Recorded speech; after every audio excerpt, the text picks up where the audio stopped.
নমস্কার বন্ধুরা, চলে এলাম তোমাদের সামনে আজকে নতুন একটা রেসিপি নিয়ে। আজকের রেসিপি হচ্ছে তোমাদের রুই মাছ দিয়ে পাতলা করে পেঁপে দিয়ে ঝোল করব, বুঝেছো? দেখতে থাকো আমি কিভাবে রান্না করছি। একদম হালকা পাতলা করে রান্না করব। এভাবে যদি তোমরা খাও গ্যাস অম্বল একদমই হবে না। কড়াইতে দিয়ে দিয়েছি তেল, গরম হয়ে গেছে। এখন মাছটাকে ভেজে নিই। মাছটা ভাজা হয়ে গেছে, এখন তেল আছে, তেলের মধ্যে একটু তেল দিয়ে দিলাম। তেলকে একদমই অল্প করে দিলাম। এখন দেবো জিরে আর তেজপাতা করে। এবারে পেঁপেগুলোকে দিয়ে দেবো। পেঁপের মধ্যে একটা ঝিঙে দিয়েছি, ঝিঙে দিয়ে মাটির ঝোলটা ভালো লাগে। একটা ঝিঙে ছিল, এটা দিয়েছি আমি। আজকে আলু দিইনি, তোমরা আলু দিতে পারো। তো এখন পেঁপেটা দিয়ে দেবো। পেঁপেটা দিয়ে দিলাম, পেঁপেটা একটু ভেজে নেবো। আর ঝিঙেটা দিয়ে দিই, ঝিঙেটা পরে দেবো। ঝিঙেটা নরম গলে যাবে। পেঁপেটা একটু ভাজা হয়ে গেলে এর মধ্যে সব মশলা দিয়ে দেবো। লবণ, হলুদ, কাঁচা লঙ্কা বাটা, ধনে জিরে গুঁড়ো আর তোমার এই আদা বাটা। চলো পেঁপেটা একটু ভেজে নিই। দেখো পেঁপেটা একটু ভাজা হয়ে গেছে, হলুদ দিয়ে দিয়েছি। এবার এক এক করে সব মশলাগুলোকে দিয়ে দেবো। প্রথমে দেবো একটু লবণ। আমি যে রান্নাগুলো করবো সেগুলো বাচ্চা থেকে বুড়ো অবধি খেতে পারবে, ঠিক আছে? ঝাল কম, তেল মশলা কম। এবার দেবো আদা বাটা। আর আমি বেশিরভাগ তোমাদেরকে বাংলা রান্না করেই দেখাবো, যে রান্নাগুলো এখন মানুষ খেতেও ভুলে গেছে, করতেও ভুলে গেছে। সেসব রান্নাগুলোই আমি তোমাদের মাঝে মধ্যে শেয়ার করবো। তোমরা অবশ্যই দেখবে, হ্যাঁ, ভালো লাগবে পুরোনো দিনের রান্নাগুলো। এবার দেবো এখানে লঙ্কা, কাঁচা লঙ্কা বাটা আর ধনে জিরে বাটা আছে। সেই গুঁড়োটা দিচ্ছি না, আজকে আমি বেটে নিয়েছি। গুঁড়ো দিয়ে তো খাই, তাহলে আমি একটু বেটে নিই। সব কিছু দেওয়া হয়ে গেছে। এবার মশলাটা ভালো করে কষাবো। দিয়ে দেবো বন্ধুরা ছোট্ট একটা টমেটো। তোমরা ভালো পেস্ট হলো না, একটা টমেটো দিয়েছি তো, ওই জন্য ভালো করে পেস্ট করলে হলো না। এখন যেটুকু হচ্ছে সেটুকুই হয়ে যাবে। এবারে আর একটু কষিয়ে নিই, তারপরে জল দেবো।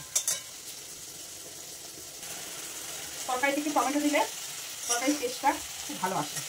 হ্যাঁ, টমেটোটা একটু কেটে দিলাম না, একটু মিক্সিতে ঘুরিয়ে দিলাম। এমনি কেটেও চারখালি করেও তুমি দিতে পারো। দেখো ভালো করে কষানো হয়ে গেছে। মশলা যত কষাবে তত তরকারি টেস্ট হবে।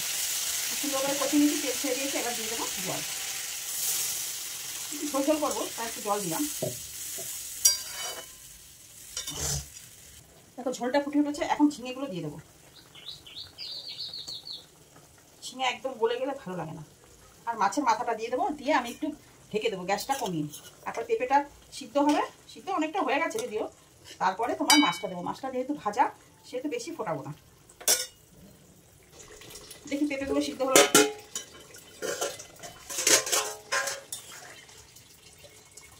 হ্যাঁ, হয়ে গেছে। এবার মাছটা দিয়ে দেবো। দিয়ে আর 2-3 মিনিট হতে দিলেই আমার রান্না রেডি।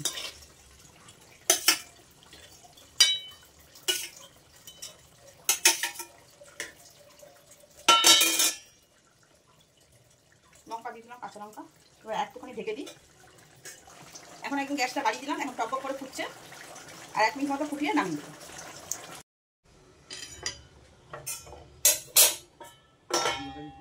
পেঁপে দিয়ে ঝিঙে দিয়ে রুই মাছের পাতলা ঝোল।